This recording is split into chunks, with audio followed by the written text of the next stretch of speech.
Olá, meu nome é Eduardo Perotti. Eu estou fazendo esse vídeo para a disciplina de Circuitos Integrados Digitais. Ele é o problema, o relatório 2, com a caracterização de circuitos lógicos com portas CMOS. E, basicamente, eu vou tratar hoje sobre a porta lógica NOR, NAND, a porta lógica NOR de 3 entradas e NAND de 3 entradas.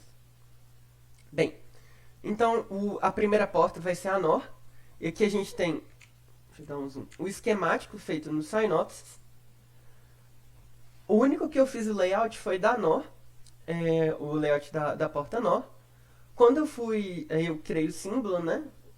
O transiente para fazer o gráfico para poder saber se a porta está certa ou não. Então esse aqui é o transiente com um pulse wide de 20U, um período de 40, tanto para o A para o B, nas entradas, e na saída, para a gente ver o que vai acontecer no regime transiente. Bem, quando eu fui fazer a simulação da RC, eu tive alguns problemas no layout, no resultado. Pelo que eu olhei no vídeo, eles estavam batendo os problemas, porque eu acho que era problema com o óxido, de não ter feito muito bem o cálculo do distanciamento e de ter feito certinho. Aí, eu ia fazer a simulação LVS, eu tive um problema que ele falou que, cadê? Não, o input file não era acessível para leitura. Aí eu acabei basicamente desistindo de fazer o design e eu vou ficar então só com a parte dos símbolos e do regime transiente das portas. Então, bem, a resposta aqui então da nossa NOR no regime transiente, quando A e B for 1, a gente vai ter então a resposta 0. Quando for 0 e 1, vai ser 0. Quando for 1 e 0, vai ser 0. E 0 e 0 vai ser 1. Ou seja, está batendo com a tabela verdade da NOR. Só vai ter uma resposta 1 quando for enviado 0 e 0. Quando A valer 0 e B valer 0. Do contrário, a resposta é sempre 0, né? Só vai ser 1 quando esses dois forem 0. Então, aqui embaixo tem o esquemático da porta lógica NAND de 2 entradas. O símbolo da porta lógica, o símbolo acabou não ficando muito bacana, mas ele está funcional. Vou provar depois no final. Eu tenho então o esquemático que foi feito para poder achar o transiente da porta lógica NAND 2. Então eu utilizei um pulse wide de 20 com período de 40U e aqui 10 com um pulse wide de 10, com período de 20U. E aí eu peguei aqui na hora de plotar o transiente, pegar A, B e Y. Então, basicamente, a NAND de 2 entradas, mandar 1 e 1, eu vou ter a saída aqui 0. 0 e 1 vai ter saída 1. 1 e 0 vai ser 1. 0 e 0 vai ser 1. E 1 e 1 vai ser 0. Então tá certinho. Essa resposta só vai ser negada, só vai sair 0, perdão. A resposta só vai ser 0, falsa, quando as entradas forem 1. Do contrário, vai ser sempre 1 a resposta. O esquemático, então, da porta lógica NOR de 3 entradas, um circuito de pull-up e pull-down. O símbolo da porta lógica NOR de 3 entradas. Então, aqui, utilizando o símbolo que foi criado e fazendo agora 3 V-pulse, um de pulso, do tamanho de pulso de 40, com período de 80. Esse aqui, no caso, vai ser o C. O B vai ser um pulse wide de 20 com período de 40. E o A com pulse wide de 10 em período de 20. Então, e o VDC de 2 volts, né? Aqui na alimentação. Então, vendo então o gráfico transiente do NOR de 3 entradas, temos o seguinte. Quando mandar A for 1, B for 1 e C for 1, a resposta vai ser 0. 0, 1 e 1 vai ser 0. 1, 0, 1 também vai ser 0. E a gente só vai ter a resposta... só vai ter a saída verdadeira quando todos forem falsos. Ou seja, quando for 0, 0, 0. Então, 0, 0, 0, a gente vai ter a resposta 1. Nas demais entradas, 0, 1, 0, 0, 0, 1, 0, 1, 0, 0, 1, 1, 1, 0, 0, 1, 0, 1, 1, 0 e 1, 1, a resposta vai ser sempre verdadeira. Ó, perdão, vai ser sempre falsa e só vai ser verdadeira quando mandar 000. Então aqui tem o esquemático da porta lógica NAND de 3 entradas, com pull up e pull down. Cadê?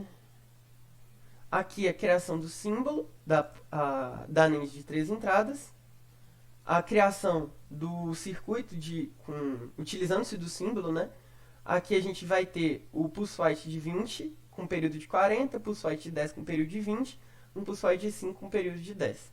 E aqui nós temos a nossa resposta, em que só vai sair 0 na resposta final quando os 3 forem 1. E aí, qualquer outro valor, ou seja, as combinações 000, 011, 010, 011, 100, 101, 110, vai ser sempre 1. Agora, quando a gente tiver A, B e C valendo 1, a gente vai ter a resposta valendo 0. Bem, basicamente é isso. Obrigado. Bem, então agora indo para o relatório problema 4, que é o projeto de LETs e de flip-flops. Serão feitos o LET SR assíncrono, flip-flop SR, flip-flop JK, o flip-flop JK mestre-escravo, o D e o T. Então, começaremos pelo LET SR assíncrono, que será feito a partir de duas NOR 2. Então aqui a gente tem o esquemático, a construção do símbolo a partir do esquemático de cima, a construção de um esquemático para ser feita a análise do gráfico transiente, em que a gente vai ter o set com pulso de 10 em período de 20, pulso white de 10, o reset com pulso white de 20 em período de 40. Então, olhando para o gráfico, o nosso primeiro estado é indeterminado, porque ele não pode acontecer. Então a gente vai analisar a partir do segundo, em que a gente tem o nosso reset em 1, o nosso set em 0, o nosso Q em 0 e o Q barrado em 1. Tá de acordo. Aqui a gente tem o nosso reset em 0, o set em 1, o Q em 1 e o Q barrado em 0, que também está de acordo. E se a gente for pegar aqui, ver que os outros estados, então reset em 0, Q em 0, a gente vai manter o estado, né? Então ele manteve o Q em 1, que ele tinha setado aqui, o Q em 1, e o Q barrado vai continuar em 0. Então a gente vê que está funcionando de acordo com o gráfico, apenas o primeiro que a gente vai desconsiderar porque é o estado proibido, o estado que não pode, porque a gente não sabe o que tem ali, então pode acabar pegando lixo, né, que é o caso, então a gente ignora esse primeira parte. Fazendo então o flip-flop SR, ele vai ser feito a partir de NANDs com duas entradas, com 4 NANDs de 2 entradas. Aqui é o esquemático. Foi feito então esse símbolo a partir do esquemático de cima. Depois de ter feito o símbolo, foi feito esse esquemático para que a gente possa ver os valores no gráfico transiente. Então a gente tem reset, set, clock, Q barrado. O clock ele vai ter um pulso de 40 com período de 80. O set tem um pulso de 10 com período de 20. O reset tem um pulso de 20 com período de 40. No gráfico transiente do nosso flip-flop SR, a gente vai fazer a mesma coisa do anterior e a gente vai ignorar o primeiro, porque é um estado que a gente não tem como garantir o que tinha antes dele. Então, é um estado morto, é um estado que a gente não vai analisar. É só para a gente garantir os próximos estados, poder garantir a lógica. Então, aqui a gente tem o reset em 1, o set em 0, o clock em 1. Como ele resetou, então nosso Q barrado vai ser 1 e o Q vai ser 0. Do contrário aqui, a gente está setando, então se a gente está setando com o clock em 1, o Q barrado vai para 0 e o Q vai ficar em 1. Lembrando que todas as vezes que o clock ele for 0, ele vai manter o estado anterior, porque ele não está atualizando as nossas saídas. Então, quando o clock está 0, não importa o que tem ali no set e no reset, porque ele não está atualizando. Então, ele só manteve o anterior. Agora, quando o clock for para 1, a gente vai precisar se importar do que está acontecendo aqui, para poder ver como é que tá, como é que vai ser a saída, né? Foi exatamente o que aconteceu aqui. Então depois, né, a gente tem o reset em 1, o set em 0, o clock vai estar em 1, então agora o nosso Q barrado é 1 e o nosso Q é 0, porque ele resetou, e foi exatamente isso. Isso só mudou aqui porque, né, o clock estava em 1. Bem, para o próximo então, o flip-flop JK, ele vai ser feito a partir de NANDs de 3 entradas e NANDs de 2 entradas. A gente vai ter a NAND de 3 entradas aqui sendo o input J, a NAND de 2 entradas vai ser a saída B. Embaixo a mesma coisa, agora, só que no caso a outra NAND de 3 entradas vai ser o input K e a saída Q barrado. Aqui é Q, perdão. É a saída Q e a saída Q barrado.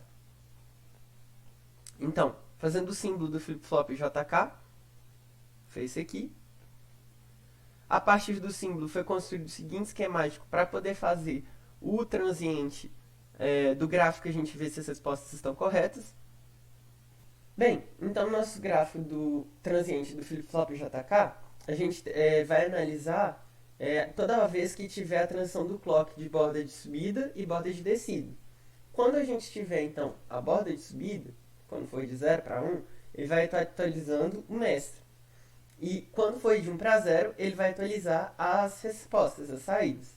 Então aqui, por exemplo, que a gente tem um clock valendo 1, a gente está setando, está mandando set 1, reset 0, o clock está valendo 1. Se a gente for olhar aqui, o nosso Q ele está valendo 0. E vendo que a gente setou ele como 1. Por quê? Só vai ser atualizada essa resposta desse Q na borda de descida aqui. Então, ó, o clock foi para 0, de 1 para 0. O Q agora está valendo 1, que foi exatamente a resposta que deu, né? Daqui do anterior, da borda de subida. Então, na borda de descida agora o Q está valendo 1 e o Q barrado está valendo 0. Então, tá certinho, tá condizente com o que a gente esperava. E a gente pode pegar outros pontos para analisar também. Então, digamos aqui, por exemplo, aqui a gente tem um clock valendo 0, a gente tem um set 1, reset, e aí tem que olhar antes o que mandou, né? E ver que tá tudo certinho. Bem, então agora o nosso flip-flop D, ele foi feito a partir do inversor, o símbolo do flip-flop D, o esquemático transiente que foi feito para a gente poder ver o gráfico, né? Então foi usado, a gente teve clock, Q barrado e o D. Bem, então olhando o gráfico transiente do flip-flop D, a gente vê que ele também é borda de descida.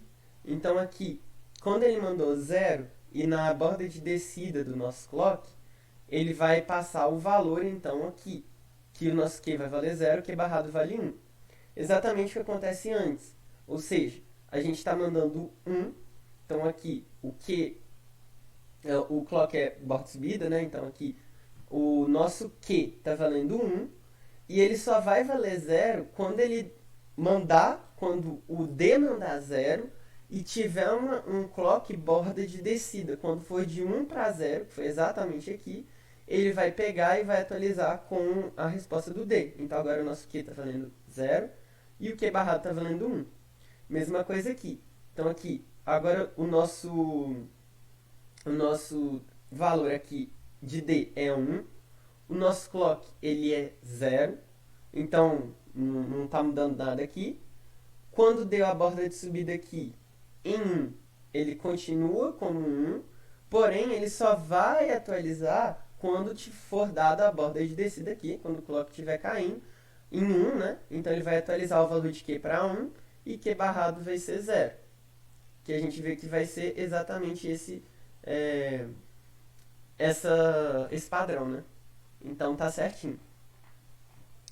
Vendo então agora o nosso flip-flop T, que é esse aqui, que ele foi feito pegando o nosso JK, fazendo com que o J e o K eles fossem um só, e ele vai ser então o T, né, a entrada T. Foi feito então um símbolo do flip-flop T. Foi feito então esse circuito para a gente poder ver o transiente dele, ver se os valores estão condizentes. Foi utilizado o pulse wait de 10 em período de 20 no clock, e no T foi usado pulse wait de 20 e período de 40, que é a entrada, né? E então a gente tem a saída aqui, que é barrado. Olhando então o gráfico do nosso flip-flop T, a gente tem aqui então uma entrada de 1, um clock de 1, ou seja, o clock aqui ainda não vai atualizar para a saída, porque ele vai atualizar só na borda de descida. Então, o nosso Q está valendo 0, por causa de antes, né? E o nosso Q barra está valendo 1. Então, exatamente neste momento que a gente tem, mandamos 1, o clock está borda de descida, ele vai atualizar o Q para 1, o Q barrado vai para 0. Então aqui a gente tem que o valor do T está valendo 0, o clock está valendo 0. Manteve. Borda de subida, ele atualizou, né? Só que ele não vai mandar para a saída, mas aqui na próxima descida. Ele vai guardar o valor para na próxima descida ele atualizar. Então aqui é 0. 0 com 0 borda de subida, beleza. 0 com borda de descida, a gente vai ter atualização, então agora o Q está valendo 0 e o Q barrado está valendo 1. Então é basicamente isso, os valores vão sair do T, eles vão estar então em função do clock, da borda. Se mandar 0 vai ter 0, se mandar 1 vai ter 1. Só que isso só vai sair na resposta quando o clock cair, quando for borda de descida, de 1 para 0. Bem, então foi basicamente isso, muito obrigado.